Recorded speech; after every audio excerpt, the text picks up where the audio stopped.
Hello friends, welcome to my channel Sarathi classes by Payal Ahuja. आज का हमारा टॉपिक है पीएम श्रम योगी मानधन योजना। हम अटल पेंशन योजना भी करेंगे, प्रधानमंत्री लघु व्यापारी मानधन योजना भी करेंगे। तीनों जो पेंशन स्कीम्स हैं तीनों बहुत सिमिलर हैं।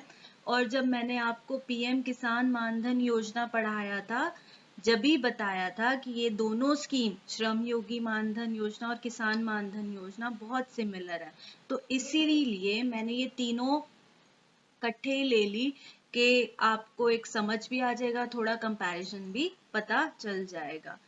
चलो स्टार्ट करते हैं one by one. Let's start.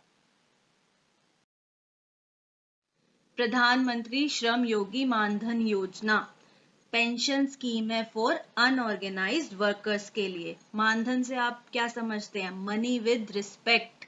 Shram Yogi से लेबर, वर्कर। तो ये कौन सी मिनिस्ट्री से हो गए? Ministry of labour and employment. Okay, ये इंटरिम बजट आया था ना 2019 का, जब ये स्कीम को अनाउंस किया गया था बाय पीयूष गोयल जी। और ये इम्प्लीमेंट कब से हुई थी? February 15, 2019। लॉन्च किसने किया? Launched by PM Narendra Modi. Launch from Vastral in Gandhinagar, Gujarat. ऐसे ये 3-4 जो क्वेश्चंस होते हैं ना, मिनिस्ट्री कौन सी है? Ministry of labour and employment. ठीक है, किसने लॉन्च किया? पीएम नरेंद्र मोदी जी ने लॉन्च किया था। कहाँ किया था? पहला वस्त्रल इन गांधीनगर, गुजरात। और ये कैसी स्कीम है? सेंट्रल सेक्टर स्कीम है। सेंट्रल सेक्टर स्कीम में आपको चार वीडियोस आ गए हैं, उसमें बता चुकी हूँ कि सेंट्रल सेक्टर स्कीम क्या होती है, जिसमें 100% फंडिंग एंड एग्जीक्यूशन कौन करता है? गवर्नमेंट ऑफ इंडिया करती है।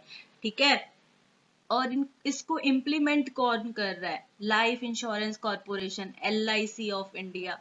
और कम्युनिटी सर्विस सेंटर्स, यहाँ ऑनलाइन रजिस्ट्रेशन हम करा सकते हैं।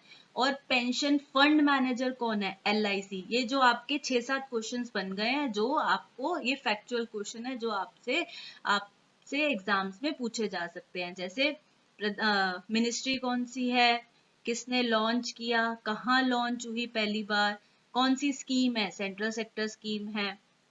इम्प्लीमेंट कौन कर रहा है? ठीक है, और इसका fund manager, pension fund manager कौन है? LIC है। ठीक है, हमारे ये 6-7 क्वेश्चंस हो गए कवर।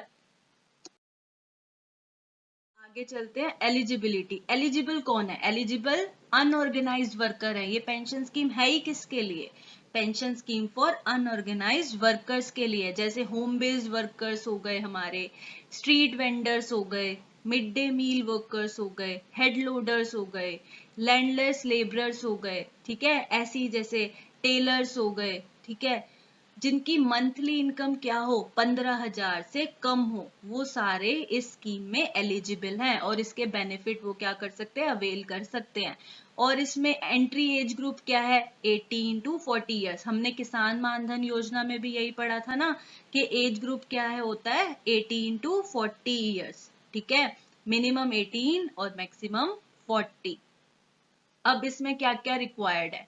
एक तो मोबाइल फोन, ठीक है, वो तो सबके पास आजकल होता ही है ना। Saving bank account, Jan Dhan account हो या सेविंग बैंक अकाउंट हो। और आधार नंबर, आधार कार्ड जो है मैंडेटरी है। और bank account. They should not be covered under new pension scheme. और ESIC स्कीम में, EPFO में ये लोग क्या होने चाहिए? इन्होंने ये वाली स्कीम्स ऑप्ट ना करी हो जब भी वो एलिजिबल हैं। ठीक है, और इनकम टैक्स पेयर ना नहीं होने चाहिए। ठीक है, he she should not be an income tax payer. Okay, बिल्कुल सिमिलर है ना, जैसे पीएम हमने किसान मानधन योजना, उसमें भी यही सब रिक्वायर्ड था और यही सब एलिजिबिलिटी थी, है ना। और मिनिमम एश्योर्ड, इसके साइलेंट फीचर्स पे आ गए हम। अब इसमें क्या है? मिनिमम एश्योर्ड पेंशन मिलती है हमें। Each subscriber shall receive minimum assured pension of ₹3,000 per month after attaining the age of 60 years. Means 60 साल के बाद उन्हें क्या मिलेगी? एक मिनिमम एश्योर्ड पेंशन मिलेगी ₹3,000 पर मंथ। 18 से लेकर 40 साल की एज तक वो अपना प्रीमियम भरते रहेंगे। फिर 60 साल की एज के बाद उन्हें 3,000 रुपए क्या मिलेगी, पर मंथ पेंशन मिलेगी। अब ये फैमिली पेंशन कैसे हो जाती है, अब during the receipt of pension, जैसे ही वो अपनी प्रीमियम भर रहे हैं या वो सब्सक्राइबर मर जाता है, डाई हो जाता है, तो एज अ फैमिली पेंशन उसकी स्पाउस को 50% क्या मिलने लग जाएगी, पेंशन मिलने लग जाएगी, वो उसकी बेनिफिशियरी हो जाएगी।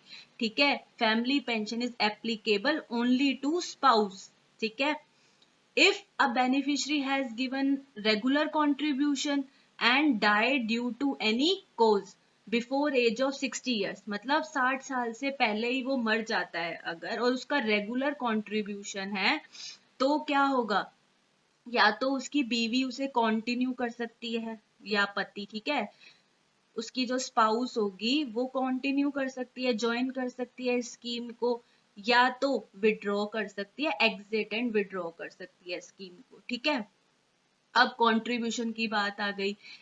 ऑटो डेबिट फैसिलिटी है इसमें, मतलब हर महीने उसके अकाउंट से जितना उसे प्रीमियम भरना है वो हर महीने कटता रहेगा। जैसे अगर उसे 55 रुपीज भरने हैं तो हर महीने उसके बैंक अकाउंट से ना ऑटो डेबिट फैसिलिटी है, अपने आप ही हर महीने उसके बैंक से कटते रहेंगे। ठीक है, और पीएम श्रम योगी मानधन योजना function on a 50-50 basis where prescribed age specific contribution shall be made by the beneficiary and the matching contribution by the central government। अब ये भी contributory scheme है, मतलब कि जितना बेनिफिशियरी अपना कंट्रीब्यूट करेगा, अगर उसने 55 रुपीज या 60 रुपीज जो भी वो कंट्रीब्यूट कर रहा है, उतना ही सेंट्रल गवर्नमेंट भी उसे उनको भी कंट्रीब्यूट करना होगा। ठीक है, चलो आगे चलते हैं। अब हमारी आ गई अटल पेंशन योजना। ये बहुत सिमिलर है श्रम योगी मानधन योजना से। इसमें भी क्या है, 18 to 40 ईयर्स होनी चाहिए। ठीक है, और पहले ही बता दूं ये स्कीम आजकल बहुत न्यूज में थी, क्योंकि इसको 5 ईयर्स कंप्लीट हो गए इसकी इम्प्लीमेंटेशन को, और 2.2 करोड़ सब्सक्राइबर हो गए हैं इसके, इस स्कीम के। ठीक है, अब इसको पहले क्या कहा जाता था, स्वावलंबन योजना पेंशन स्कीम है। ये भी किसके लिए, किसको टारगेट करती है, अनऑर्गेनाइज सेक्टर को टारगेट करती है। पेंशन योजना का पर्पस क्या है कि मिनिमम 18 इयर्स, मैक्सिमम 40 इयर्स, और फिक्स पेंशन मिलती है 1000 से लेकर 5000 तक, और at the age of 60 years. ये भी बिल्कुल सेम, बस इसमें क्या है, रेंज है 1000 से लेकर 5000 तक की पेंशन का, पर उसमें क्या है कि 3000 ही मिनिमम अश्योर्ड पेंशन है, उसमें 3000 ही पर मंथ मिलेगा। ठीक है, और इसका कंट्रीब्यूशन क्या है, depends on your age and the amount of pension you want. अपनी जैसे 18 साल की उम्र में हमने अपना स्टार्ट कर दी पेंशन, इसमें एनरोल कर लिया, ठीक है, तो हम उस हिसाब से अपना कंट्रीब्यूशन देंगे। अगर हम पेंशन की एंड में, मतलब 40 इयर्स मतलब 35 की एज में स्कीम को एनरोल करते हैं, तो उस हिसाब से हम अपनी पेंशन मतलब प्रीमियम देखेंगे कि हम 291 देने लग जाएं पर मंथ, है ना। तो इसका कितना है, ₹42 से लेकर ₹291 per month, depending on the age. ठीक है, इसमें नॉमिनी क्या होता है, मैंडेटरी नॉमिनी अपना बनाना ही होता है। अगर इसको हमें पेंशन को डिसकंटिन्यू करना है तो हम 24 मंथ तक इसको बंद करा सकते हैं। इसमें भी ऑटो डेबिट फैसिलिटी है, बैंक अकाउंट मैंडेटरी होना चाहिए, वो तो ऑब्वियस है ना। और कंट्रीब्यूशन इसमें भी 50% कंट्रीब्यूशन है गवर्नमेंट का, जितना बेनिफिशियरी जितना सब्सक्राइबर भरेगा उतना ही गवर्नमेंट भरेगी, कंट्रीब्यूट करेगी। ठीक है, चलो आगे चलते हैं। की पॉइंट्स हमने वैसे ही सारे उसमें देख लिए। की पॉइंट्स क्या हैं कि ये अनऑर्गेनाइज सेक्टर को टारगेट करती है। ठीक है, इसका ऑब्जेक्टिव क्या है, creating a universal social security system for all Indians, specially the poor, the underprivileged and the workers in the unorganise sector. उसको कौन मिनिस्ट्री कर रही थी, मिनिस्ट्री ऑफ श्रम योगी मानधन योजना को कौन सी मिनिस्ट्री कर रही थी, ministry of labour and employment. और इसको कौन एडमिनिस्टर कर रहा है? Pension fund regulatory and development authority. Okay, इसको याद रखना।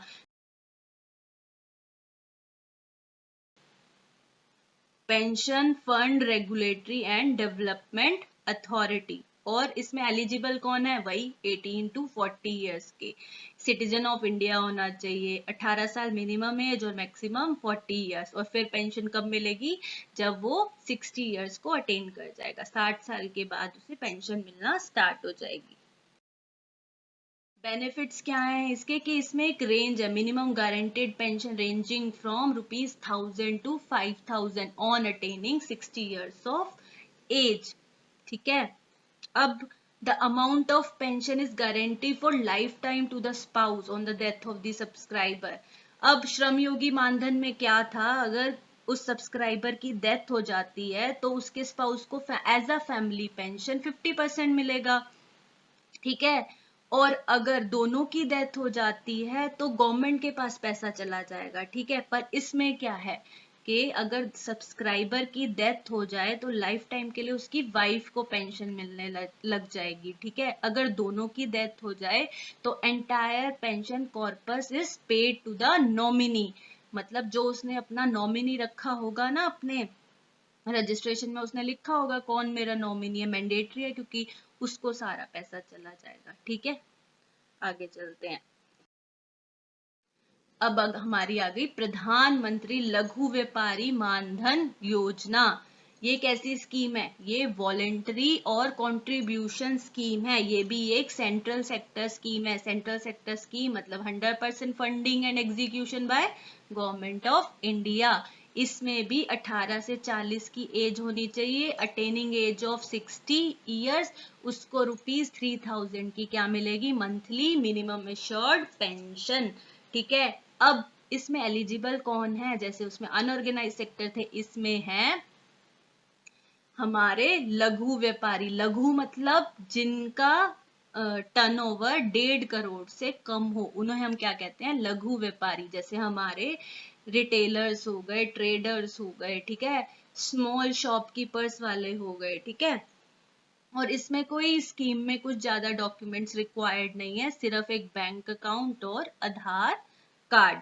ये भी कंट्रीब्यूटिंग स्कीम है, जितना सब्सक्राइबर अकाउंट में अपने डालेगा उतना ही गवर्नमेंट अपना कंट्रीब्यूट करेगा। प्रधानमंत्री लघु व्यापारी मानधन योजना बजट के दौरान लघु व्यापारी मानधन योजना और प्रधानमंत्री श्रम योगी मानधन योजना की अनाउंसमेंट हुई थी। ओके।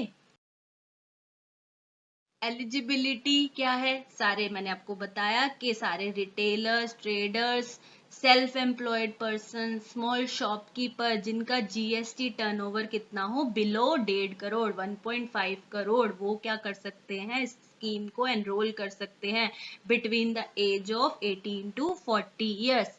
Minimum 18, maximum 40 years. अपना प्रीमियम ये भरते रहेंगे और 60 साल के बाद इन्हें क्या मिल जाएगी? एक मिनिमम एश्योर्ड पेंशन मिल जाएगी। मिलने लग जाएगी कितनी? ₹3000। और हाँ, वो ही सब्सक्राइबर एलिजिबल हैं जिन्होंने कोई और स्कीम ऑप्ट ना कर रखी हो, जैसे नेशनल पेंशन स्कीम हो गई, हमारी ESIC वाली हो गई, EPFO, उनमें इनका कोई एनरोलमेंट ना हो, जब भी ये स्कीम के एलिजिबल होंगे। ठीक है। और इनकम टैक्स पे ही ना हो। अब इस स्कीम का बेनिफिट क्या है? Benefit to the family on death of an eligible subscriber. क्या? ये भी 50% एज अ फैमिली पेंशन उसकी स्पाउस को मिलने लग जाएगी। ठीक है। 3000 जैसे उसको पेंशन मिल रही है तो उसकी वाइफ को कितनी मिल जाएगी? 1500 पेंशन मिलने लग जाएगी। ओके, आया समझ? बेनिफिट्स मैंने आपको बता ही दिया कि family pension shall be applicable only to the spouse. Okay. अब आपको मेरी ये तीनों स्कीम्स पसंद आई हो, समझ आया हो, मैं आपको एक बार कंक्लूड कर देती हूँ। श्रम योगी मानधन में क्या है? अनऑर्गेनाइज सेक्टर के लिए है ना, 18 मिनिमम एज और मैक्सिमम 14। अटल पेंशन में भी यही 18 मिनिमम और 40 मैक्सिमम। और इसमें भी लघु व्यापारी में भी 18 मिनिमम एंड 40 मैक्सिमम।